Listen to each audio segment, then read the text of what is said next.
大家好，歡迎收睇香港回憶錄。就喺今日，2026年7月20號，四哥謝賢離世嘅消息詐騙咗成個華人圈。但係好多人唔知嘅係，四哥唔係呢3個月入面第一個走嘅香港娛樂圈人，佢係第7個。短短3個月，7個名字靜靜淡消失咗。有人喺熒幕上面演咗一世配角，走嘅時候得幾個行家知。有人喺幕後撐起半個港片黃金時代，半個娛樂圈嚟送佢最後一程。有人85歲先攞到影帝，走嘅時候個仔話佢會覺得喊唔夠瀟灑。最令人心寒嘅細節係，佢哋入面有2個人5月嗰陣仲喺同一間殯儀館見過面，2個月之後去送別嗰個人自己都走埋。今日我哋逐個講清楚呢7位離開咗嘅香港娛樂圈人，佢哋嘅名、佢哋嘅戲同佢哋留低嘅故事。梁山，2026年7月1號，前 TVB 女演員梁山與世長辭。消息由佢個仔 Alex 對外確認，佢喺聲明入面寫住：我哋最敬愛嘅山姐已於昨日與世長辭，十分感謝各位親友嘅慰問與關心。梁山呢個名，好多後生觀眾未必即刻認得，但佢塊面你一定喺 TVB 劇入面見過。佢係 TVB 嘅資深綠葉演員，入行幾十年，演過嘅角色多到數唔晒，由師奶到闊太，由慈母到惡家姑，乜嘢都演過。喺 TVB 嘅黃金年代，呢類綠葉演員就好似一棟大廈嘅地基，你未必會留意到佢哋，但係冇咗佢哋，成棟嘢就企唔穩。梁山走嘅時候，冇幾多主流媒體大篇幅報道，得幾個行家同老劇迷喺社交媒體上面靜靜留言悼念。呢種離場方式其實先至係 TVB 綠葉嘅宿命。生前係布景板後面最穩陣嗰個，走嘅時候都一樣靜。李道瑜。講完梁山，再講另一位配角演員，佢嘅名你可能都唔熟，但佢演過嘅角色你一定有印象。李道瑜，1975年至1976年度無綫電視第5期藝員訓練班學員。呢個訓練班出過幾多人？周潤發係第3期，吳孟達係第4期，李道瑜就係第5期。入行之後，佢一直喺 TVB 拍劇，大部分時間都係演小角色，偶爾喺畫面入面閃過，連個名都唔會出喺演員表前面。但佢最為人熟知嘅面孔唔係喺電視熒幕上面，而係喺大銀幕古惑仔電影系列。洪興社軍師陳耀就係佢。陳浩南身邊嗰個出謀劃策嘅中年大叔，戴住眼鏡，成日企喺大佬 B 同山雞後面，冇乜對白，但係個個都認得佢塊面。你可能唔記得佢嘅名，但你一定記得嗰個畫面。開片之前，陳耀永遠企喺台邊，一臉淡定淡分析局勢。李道瑜一生參演接近40部影視作品。2008年王晶執導嘅《我老婆係賭聖》，佢飾演亞洲賭王。2023年仲短暫復出，客串 TVB 劇集《一舞傾城》，飾演司徒自然。呢個時候距離佢入行已經將近50年。但係2026年4月初傳出佢離世嘅消息，終年58歲。佢嘅老友大佬 B 證實咗死訊，透露李道瑜之前做過腦部出血手術，之後身體一直冇好返。58歲，連退休年齡都未到。洪興社嘅軍師喺現實入面冇人幫佢出謀劃策，佢就淡靜靜淡走咗，同佢演嘅角色一樣，永遠企喺主角身後，連離場都冇聲。江濤同李道瑜一樣，江濤都係嗰種你見到佢塊面就會話呢個阿叔我見過，但係嗌唔出佢個名嘅演員。2026年5月，江濤離世，享年89歲。佢1964年就踏入影視圈，計反嘅話，佢喺呢個行業做咗超過60年。60年呢個數字係乜嘢概念？ TVB 1967年先開台，江濤入行嗰陣 TVB 都未出世，佢先後效力過 TVB 同亞視，但佢最輝煌嘅歲月係喺亞視度過，圈內人叫佢做亞視傳奇綠葉。佢戲路極廣，尤其擅長塑造各類反派角色，演技沉穩老練，眼神自帶故事感。你俾個劇本佢，無論係奸臣定忠僕，佢都演得入木三分。書劍恩仇錄入面有佢，陸小鳳入面有佢，我和春天有個約會入面有佢，銀狐入面都有佢。呢幾部劇部部都係港劇黃金時代嘅經典，而江濤就係呢啲經典入面最容易被忽略嘅嗰塊拼圖。佢唔係主角，佢甚至唔係配角入面最出名嗰個，但係冇咗佢，好多場戲嘅張力就會少咗一截。89歲，演咗超過60年戲，走嘅時候，大部分觀眾連佢個名都未聽過，但係凡係睇過港劇嘅人，其實都欠佢一聲多謝晒。呢句話嚟得遲，但好過唔嚟。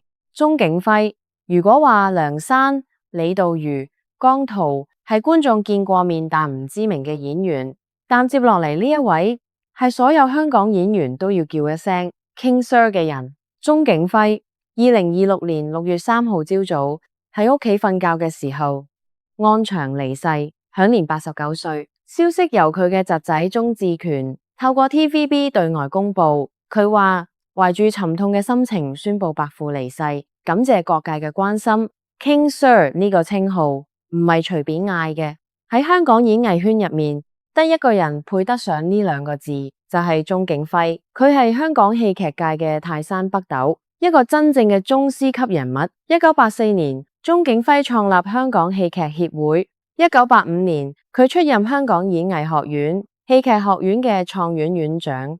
創院院長呢4個字嘅份量，相當於香港所有受過專業訓練嘅演員都係佢嘅學生。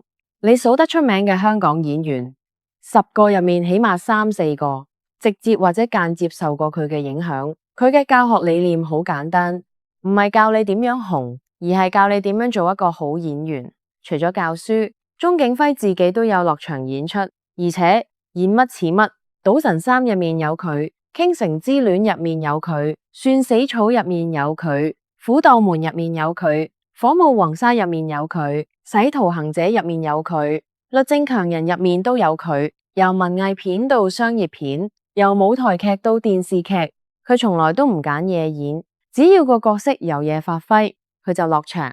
你見佢喺 TVB 劇入面，可能只係演一個慈祥老人，幾場戲幾句對白，但係佢嘅眼神同節奏可以將一個路人甲演到你記足10年。2016年，鍾景輝確診大腸癌之後，逐漸退出幕前，鮮有露面。呢個消息當年冇乜人知，因為佢一世人都唔中意麻煩人，連自己病咗都唔想影響到學生同行家。6月3號嗰個朝早，King Sir 喺屋企瞓覺，就淡冇醒返。89歲，創立咗香港戲劇協會，做咗演藝學院戲劇學院嘅第一任院長，教出無數影帝影后，自己演咗幾十部經典作品，最後喺屋企安安靜靜淡走。King Sir 呢個稱號係成個香港演藝圈唯一一個冇人爭嘅封號，因為爭唔到。谷美麗，講完台前嘅人，我哋講返幕後。2026年5月2號凌晨，谷美麗喺瞓覺嘅時候停止咗呼吸，冇搶救，冇儀器響就淡走咗，好似瞓着咗，再冇醒返嚟，終年73歲。田啟文後來受訪嘅時候話，谷美麗走得安詳，冇病痛折磨。谷德超透露，離世前一日，姊弟倆仲喺度傳短信，邊個都冇諗到嗰個係最後一次。谷美麗呢個名，普通觀眾大概今日先第一次聽，但係你一定睇過佢嘅作品《秋天的童話》。周潤發同鍾楚紅喺紐約街頭嘅愛情故事，至今仲係好多影迷心目中最好嘅港產愛情片。呢部戲嘅監製就係佢，《富貴逼人》系列，全香港人過年都要睇嘅賀歲喜劇，背後嘅推手都係佢。縱橫四海，周潤發、張國榮、鍾楚紅3個傳奇名字企喺同一個畫面入面。呢部戲嘅監製仲係佢。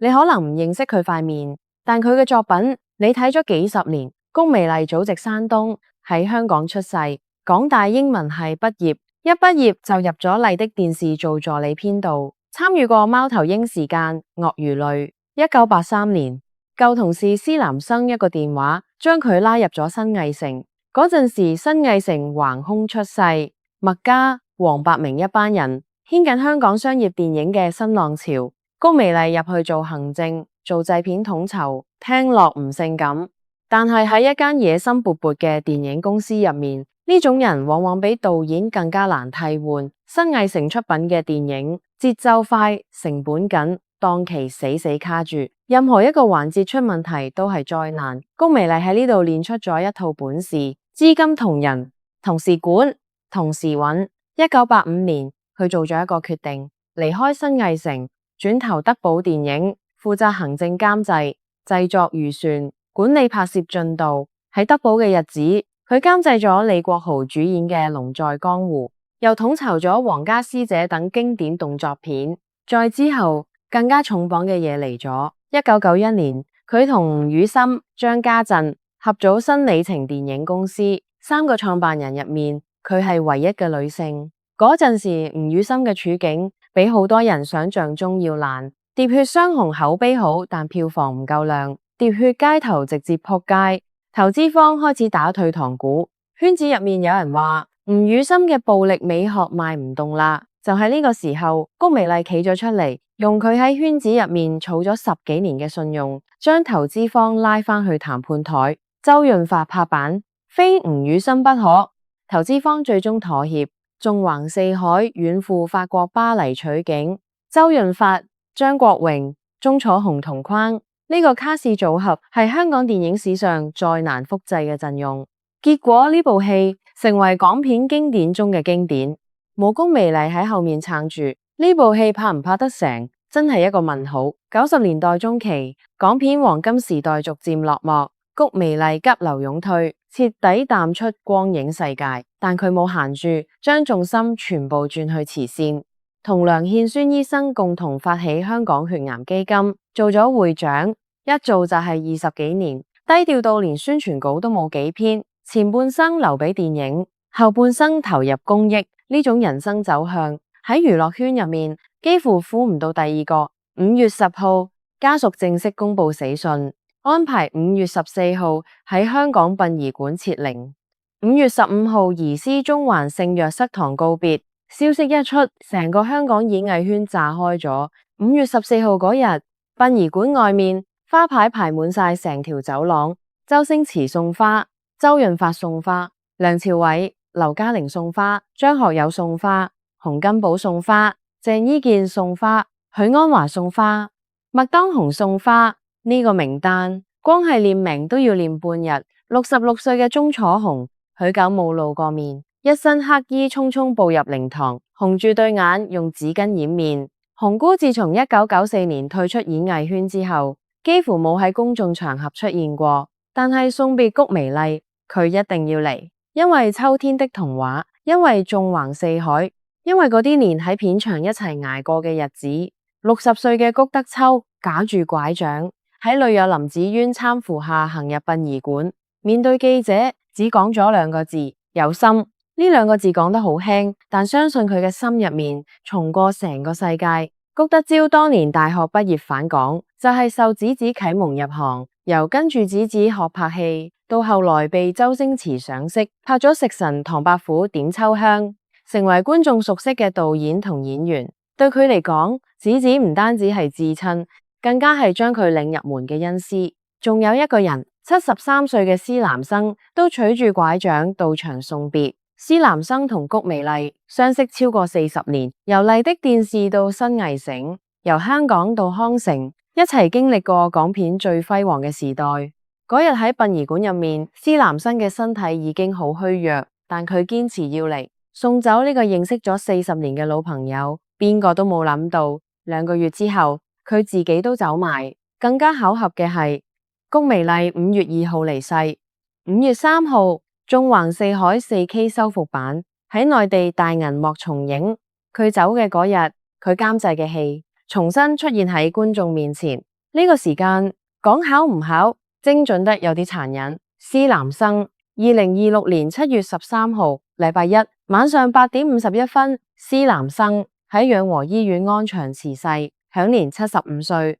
深愛佢嘅親友家人全程陪喺身邊，陪佢行完人生最後一段路。電影工作室有限公司發出聲明：我哋最敬愛嘅施南生女士，自2022年起因免疫系統出現問題，健康狀況一直未如理想。近月因細菌感染，引發多重器官衰竭，消息一出，成個香港影壇沉默咗。施南生係邊個？如果你有睇過《英雄本色》，睇過《倩女幽魂》，睇過黃飛鴻，但你就已經受過佢嘅恩惠。佢唔係演員，佢唔會出現喺銀幕上面，但係冇佢，好多你記得嘅經典港片根本拍唔成。施南生係香港電影界最具國際影響力嘅製片人之一。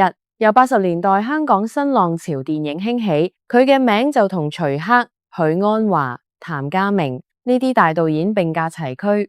1984年，施南生同徐克共同創立電影工作室，呢間公司嘅出品名單攞出嚟就等同香港電影嘅半壁江山、英雄本色、倩女幽魂、黃飛鴻系列，每一部都係殿堂級作品，每一部都改寫過香港電影嘅格局。而施南生就係呢啲作品背後嘅監製同推手。佢同徐克嘅關係要由1978年講起，兩個人因為電影結緣，由拍拖到結婚，由事業夥伴到靈魂伴侶，外界叫佢哋做影壇神雕俠侶。呢對組合有幾勁？徐克負責天馬行空嘅創意，施南生負責將創意落地變成票房，一個管藝術，一個管運營，缺一不可。施南生嘅國際視野喺嗰個年代嘅香港電影圈入面，幾乎冇人比得上。佢識得點樣將港片賣去國際市場，識得點樣同海外片商傾版權，識得點樣喺康城影展入面幫香港電影爭到一席之地。但係呢段婚姻有一個佢從來冇公開講過嘅遺憾。徐克堅持丁克，理由係性格古怪，怕遺傳。施南生雖然唔捨得，但選擇成全，將全部精力投入去支持徐克嘅電影事業。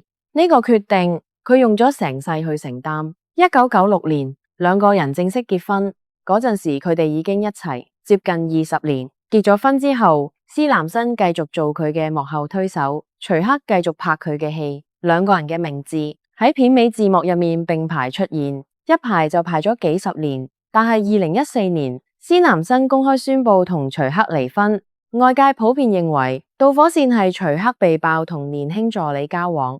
離婚之後，徐克被傳同新女友有咗。呢個曾經堅持丁克嘅男人似乎改變咗主意，而施南生已經因為年齡冇辦法再生育。呢個反差唔使任何評論，擺出嚟就夠晒。離婚之後嘅施南生深居簡出，身體狀況每況愈下。2022年起，免疫系統開始出問題，健康一直唔理想。但係喺2025年4月，一個遲嚟嘅肯定終於到咗。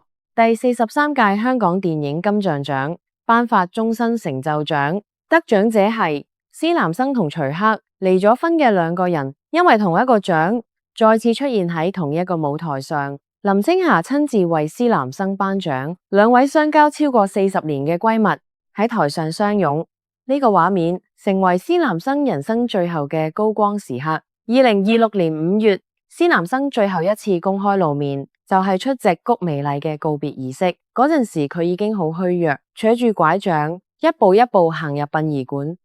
佢堅持要去送走呢個認識咗40年嘅老朋友。2個月之後，佢自己都入咗養和醫院。7月6號，張艾嘉最先被影到去探病，面對媒體追問，全程冇出聲。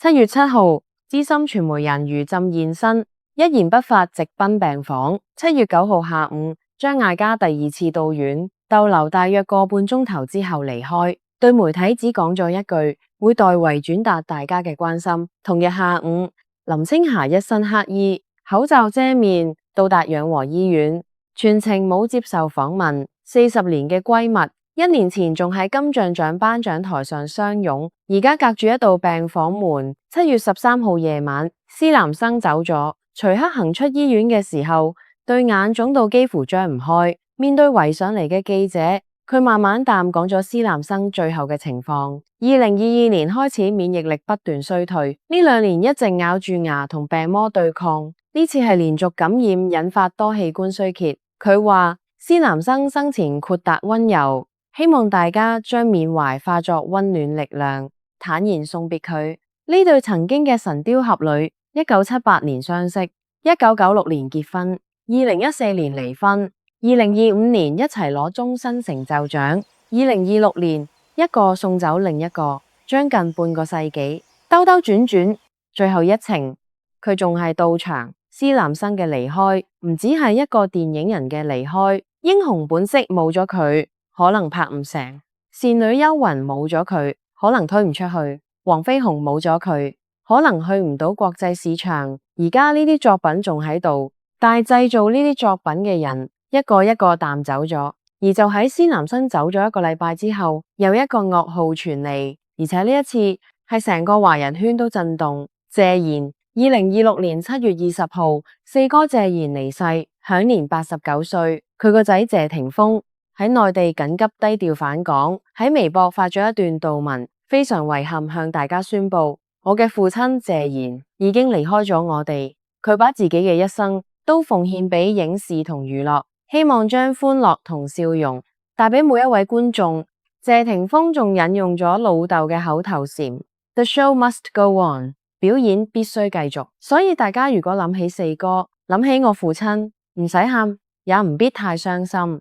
佢會覺得淡若唔夠瀟灑。我哋只要將佢嗰個永遠充滿魅力、充滿笑容嘅完美身影長留心中，便足夠了。呢段話冇一個字係廢話，每一句都似四哥嘅風格，瀟灑到底。謝賢係邊個？如果你係後生仔，你可能只知道佢係謝霆鋒嘅老豆，但喺成個香港娛樂圈嘅歷史入面，佢嘅名排得比個仔更加前。謝賢原名謝家玉，1936年出世，祖籍廣東番禺，家中8兄弟姊妹排行第4，所以圈內人叫佢做四哥。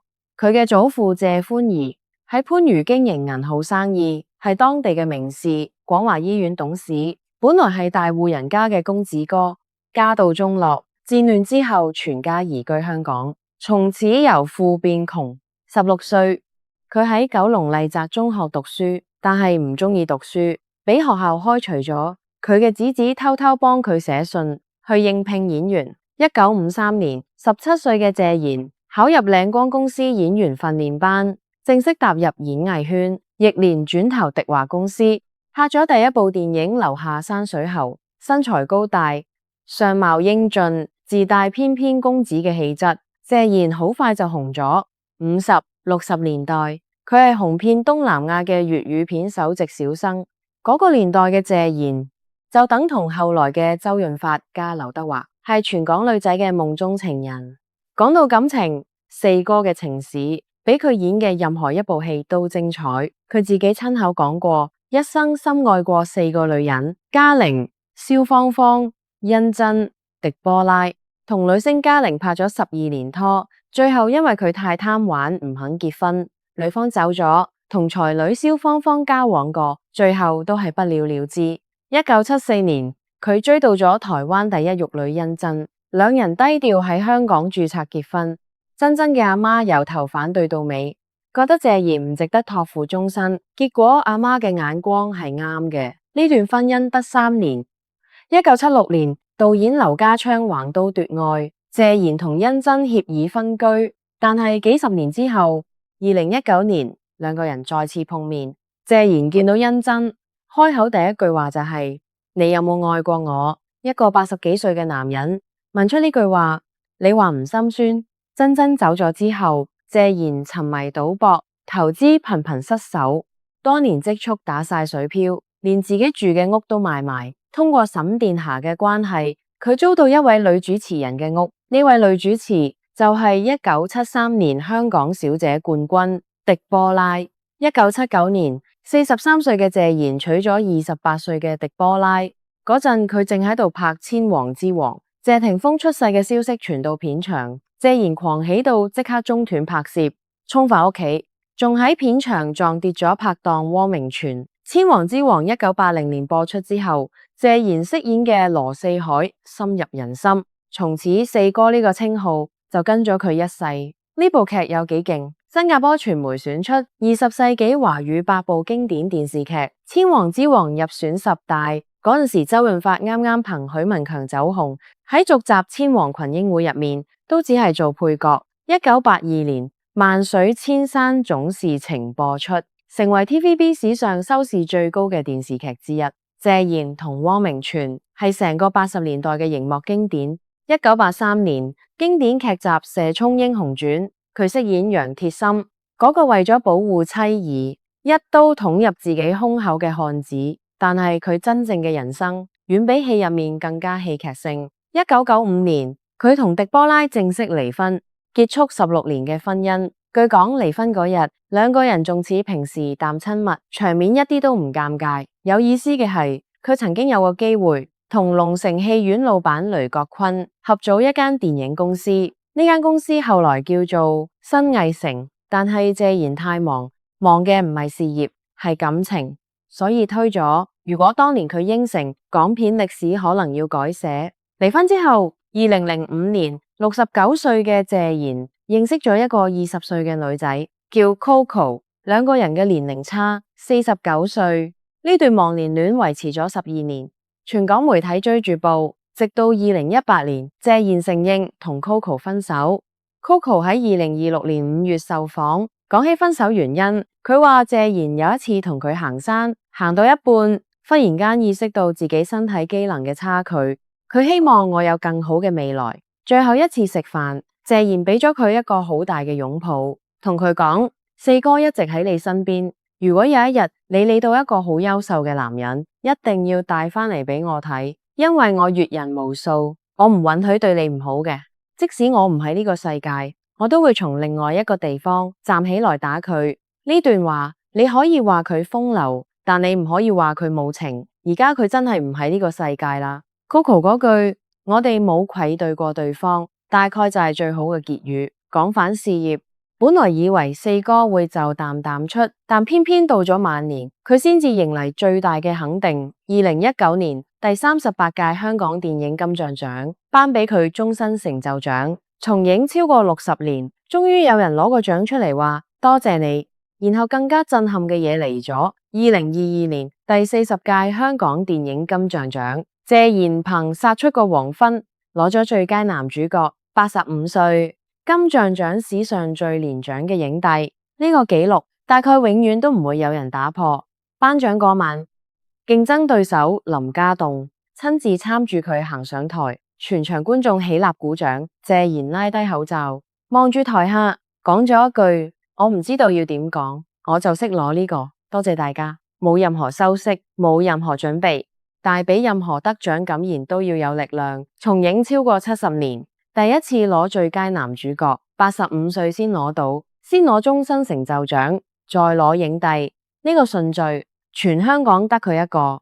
有人話佢遲，佢大概會話瀟灑嘅人唔趕時間。2026年4月，四哥最後一次被人影到，係喺太平山頂嘅一間咖啡店，身形比以前消瘦咗好多，出入要坐輪椅，但佢仲係去飲咖啡，仲係坐喺嗰度望住個山頂嘅風景。7月20號，四哥走咗，謝霆鋒正喺內地籌備7月25至26號喺青島舉行嘅演唱會，收到消息之後即刻低調返港。謝婷婷近年同老公仔女定居加拿大，估計都會趕返嚟送別。有消息話，為尊重四哥生前意願，一切低調辦理。呢個一世人都要最瀟灑嘅男人，連走都唔想搞到大家唔開心。佢養嘅馬叫遊戲人生，17歲入行，89歲離開，中間呢72年。佢談過嘅戀愛比拍過嘅戲多，